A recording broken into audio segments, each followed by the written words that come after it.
নিজের সম্বন্ধে একটা কবিতা বলে শেষ করব।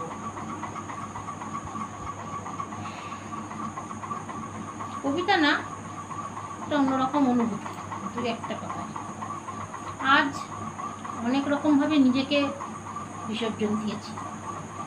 যেমন অন্যকে খুশি রাখতে গিয়ে নিজের দিকে তাকানো হয়নি কোনোদিন।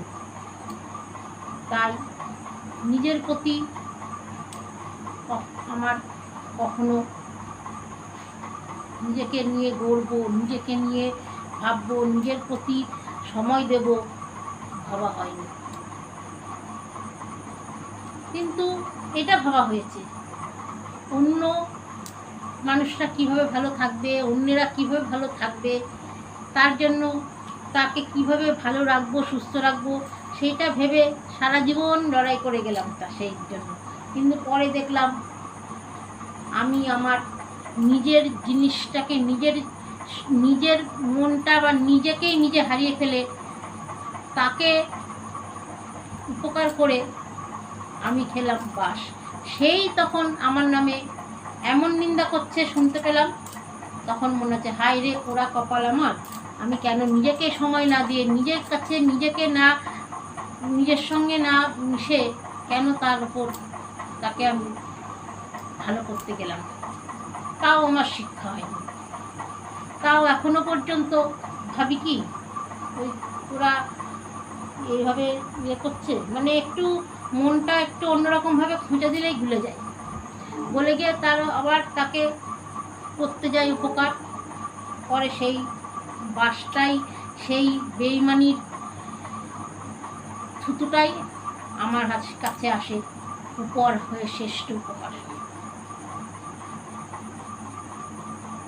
আমার তো ভুল আমি করেছি, সেটা তো আমি মানি, তবুও অনেকের উপকার করে নিজেকে ভেবেছি যে থাক একটুখানি সময় দিই না, একটু তার উপর একটু ভাবি না।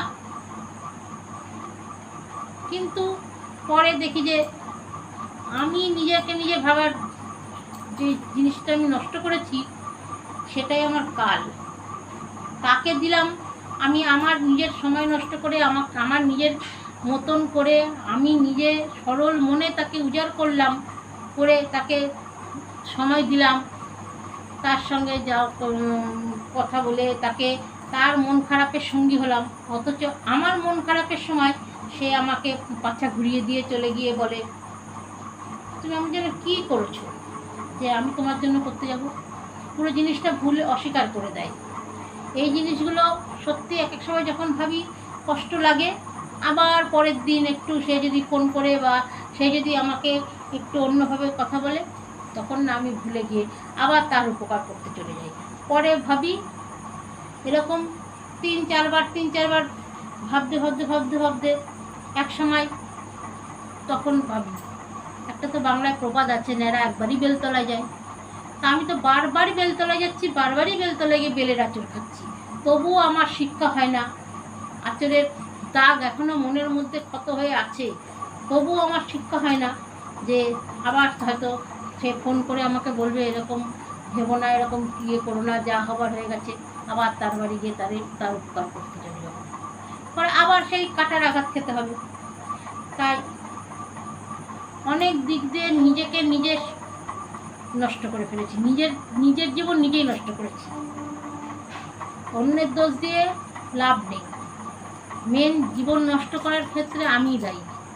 আমি যদি আজকে নিজের জীবন নষ্ট করার জন্য দায়ী না হতাম, তাহলে আজকে আমাকে এই দিনটা দেখতে হতো না। এই যে দূরত্ব, যে কত বড়, নিজেকে সেই দূরত্বের সময়ের গুরুত্বটা যে কত বেশি, সেইটা আমি ভাবিনি।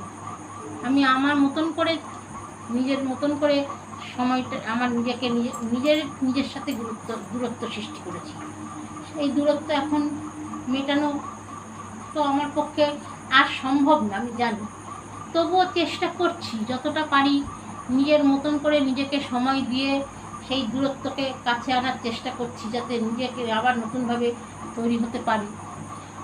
যদি বন্ধুরা তোমরা আমার পাশে থাকো, আমার হয়তো সেই জিনিসটা করতে একটু হলেও সাহায্য হবে। জানি এই সমাজে এখন কেউ কারোর জন্যে নয়, কেউ কারোর সাথী নয়। সবাই যখন প্রয়োজনে ডাকবে, প্রয়োজন ফুরিয়ে গেলে মাটি লাথি মেরে তাড়িয়ে দেবে। সবাই এখন নিজের স্বার্থ, নিজের প্রয়োজনের ঝুলিটা নিজের ভরলেই হলো।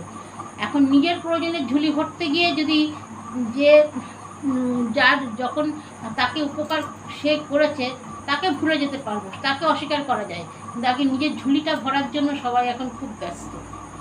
সবাই আগে নিজের স্বার্থটা না দেখবে, দেখে তারপরে তারা বিচার করে যে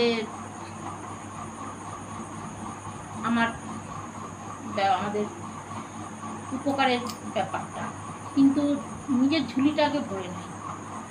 ওই জন্য ভাবি এক এক সময় দূর কারোর উপকারও করবো না, কারোর কিছু করবো না, কিন্তু পরেক্ষণে আবার সেটা ভুলে গিয়ে নিজেই নিজের জিনিসটাকে উজাড় করে সবার মধ্যে ফেলে দিই।